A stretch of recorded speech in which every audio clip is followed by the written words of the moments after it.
미국 뉴욕타임스는 한덕수 대통령 권한 대행 탄핵안 가결 소식을 홈페이지 최상단에 속보로 실었습니다.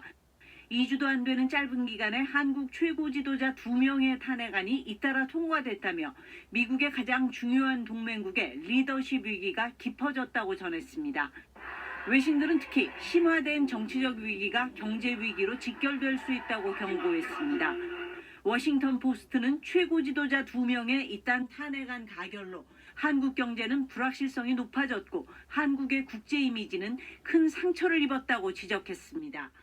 외신들은 정치적 불확실성이 한국 경제를 더 압박하고 있다며 연일치 솟는 환율을 예로 꼽았습니다.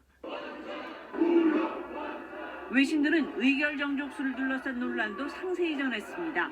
AP통신은 한덕수 권한대행 탄핵안의 의결 정족수가 제적 과반이라는 우원식 국회의장의 결정에 항의하는 전화 통화를 나눈 지 8일 만에 권한대행 탄핵이라는 결과가 나와 당혹스러워하는 분위기가 읽힙니다. 일본 외무성은 오늘 우리 외교부와 동시에 내년 한일 수교 60주년을 축하하는 로고와 캐치프레이즈를 발표했습니다. 대통령 직무 정지 상태더라도 양국의 외교 채널은 정상적으로 가동된다는 걸 보여주는 의미가 있는 날이었는데 대통령을 대행하던 총리까지 탄핵당한 겁니다. 일본 언론들은 한 총리에 대한 탄핵안 가결 소식을 신속히 보도했습니다.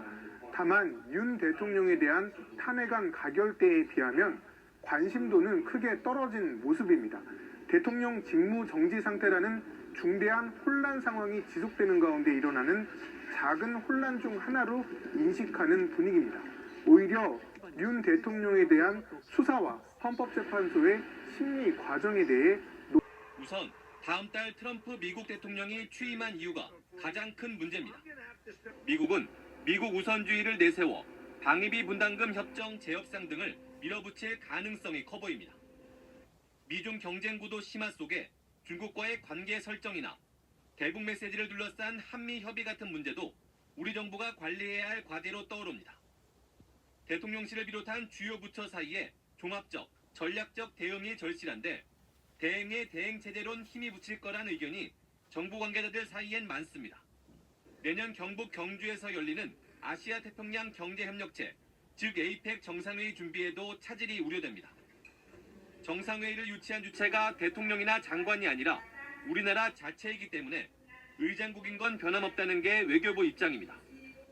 오늘 입국한 신임 중국 대사도 에이펙 성공적 개최를 기원했습니다.